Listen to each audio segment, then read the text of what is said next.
ఏమిటి అలా చూస్తున్నావు? నీ రాగానికి రావాల్సింది భార్య కదా, భర్త వచ్చాడేమిటా అని ఆశ్చర్యపడుతున్నావా? ఏమిటి మీరనేది? పరాయి సొమ్ము దొంగిలించే మనిషిని ఏమంటారు? నేరస్తుడు అంటారు. అవునా? మీరు దేని గురించి మాట్లాడుతున్నారు? ఆ నేరస్తుడికి శిక్ష ఉంటుంది, ఉండాలి.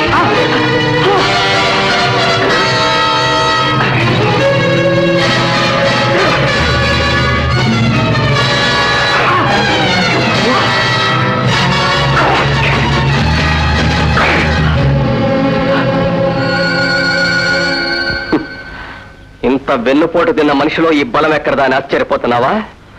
మనిషిలో ఉన్న నీతికి నిజాయితీకి ఉన్న బలం రాయిది. రాజా, నేను నిన్ను కొట్టింది నువ్వు చేసిన నమ్మక ద్రోహానికి మాత్రమే. నిజానికి నువ్వు చేసిన తప్పుకి నిన్ను చంపటమే న్యాయం. కానీ నువ్వు చేసిన తప్పులో నా భార్యకు కూడా భాగం ఉంది కనుక నిన్ను వదిలేస్తున్నాను. శాశ్వతంగా మీ ఇద్దరు ఎక్కడికైనా పారిపోండి. కానీ వెళ్లే ముందు ఒక్క మాట, నువ్వు చేసిన మోసం, ద్రోహం, అన్యాయం అన్నీ పార్వతి కోసం, అవునా? కనుక నీ ముందు జీవితం పార్వతి కోసం అంకితం కావాలి. ఆమె కోసమే నువ్వు బ్రతకాలి. అలా కాకుండా ఆమెకు అన్యాయం, అపకారం తలపెట్టావో నువ్వెక్కడున్నా సరే నీ అంతు తెలుసు. జాగ్రత్త.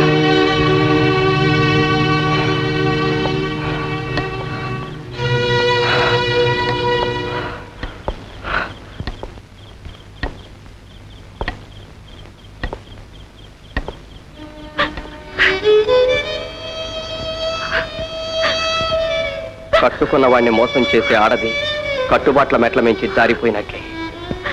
కానీ మన విషయంలో జరిగిన దానికి మూల కారణం నేనే. లతకు ఏ చెట్టునో పెనవేసుకుని ఎదిగే లక్షణం ఉంటుంది. అది ఎదిగాక చెట్టు నుంచి వేరు చేయాలంటే ఎవరితనవో కాదనుకున్నాను.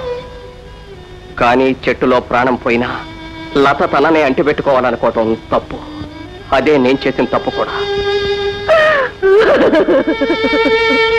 కాకపోతే నాదైన పూలదండను మరొకడు వాసన చూసి నలిపేస్తుంటే తెలిసి తల వంచుకొని బ్రతకలేను. అది మనిషిగా నా బలహీనత. అందుకే ఆ దండని అతనికే వదిలేయదలుచుకున్నాను.